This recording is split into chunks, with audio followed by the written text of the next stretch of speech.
নমস্কাৰ বন্ধুসকল, স্বাগতম জনাইছোঁ আপোনালোকক ইউটিউব চেনেল যান্ত্ৰিকতালৈ। আজিকালি প্ৰায়ভাগ মোবাইলতে আৰু যিকোনো ধৰণৰ ডিভাইচতে ফিংগাৰপ্ৰিণ্ট আনলকটো ছিকিউৰিটিৰ কাৰণে দিয়া হৈছে, যিটো সেইজন নিশ্চিত ব্যক্তিহে খুলিব পাৰে যিজনৰ ফিংগাৰপ্ৰিণ্টটো অলৰেডি আগতীয়াকৈ ছেভ থাকে সেইটো ডিভাইচত বা মোবাইলত। কিন্তু আমি যদি এজন মৃত ব্যক্তিৰ ফিংগাৰপ্ৰিণ্টেৰে যিকোনো এটা মোবাইল বা যিকোনো এটা ডিভাইচ আনলক কৰিবলৈ চাওঁ, খুলিবলৈ চেষ্টা কৰোঁ, তেতিয়াহ'লে বাৰু খোলা যাবনে? আজি মই আপোনালোকক এই বিষয়ে কিছু কথা ক'ম। তেনেহ'লে বলক অকণমান পলম নকৰি আমি ভিডিঅ'টো আৰম্ভ কৰোঁ।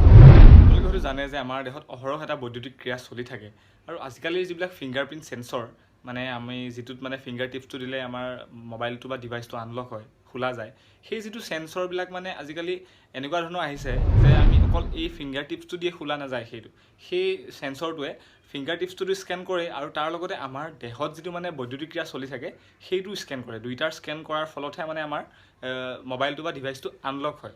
কিন্তু যেতিয়া এজন ব্যক্তিৰ মানে মৃত্যু হয়, তেতিয়া সেই যিটো বৈদ্যুতিক ক্ৰিয়া দেহত চলি থাকে সেইটো নোহোৱা হৈ যায়, আৰু তাৰ বাবদ মানে চেন্সৰটোৱে আনলক কৰি দিব নোৱাৰা হৈ যায়। কিছু বিশেষজ্ঞই কয় যে মৃত্যু হোৱাৰ 10-12 মিনিটৰ ভিতৰত যদি আমি আনলক কৰিবলৈ চেষ্টা কৰোঁ বা খুলিবলৈ চেষ্টা কৰোঁ, তেতিয়া খোলা যায়। কিন্তু সাধাৰণতে তেনেকুৱা নহয়। যদি তেনেকুৱা হয়, সেইটো বিস্ময়কৰ ঘটনা বুলিয়ে ক'ব লাগিব। সাধাৰণতে তেনেধৰণে খোলা নাযায়। আৰু এটা চেন্সৰ আছে যিটো চেন্সৰে আমাৰ মানে কেৱল ফিংগাৰ টিপছটোহে স্কেন কৰে, আমাৰ যিটো দেহৰ মানে বৈদ্যুতিক ক্ৰিয়া সেই ক্ৰিয়াটো স্কেন নকৰে। তাৰ ফলত মানে সেইটো চেন্সৰে এজন মৃত ব্যক্তিৰ ফিংগাৰপ্ৰিণ্টেৰ মানে এটা ডিভাইচ বা এটা মোবাইল আনলক কৰিবলৈ সক্ষম হয়। কিন্তু সেইটো মানে কেইঘণ্টামানলৈহে চলে, কাৰণ যেতিয়া মানে শৰীৰটো বেয়া হ'বলৈ আৰম্ভ কৰে মৃত ব্যক্তি এজনৰ বা ডিকম্প'জ হ'বলৈ আৰম্ভ কৰে, তাৰপিছত মানে সেইটো কাম নকৰা হৈ যায়। কেইঘণ্টামানলৈহে সেই চেন্সৰটোৱে কাম কৰে।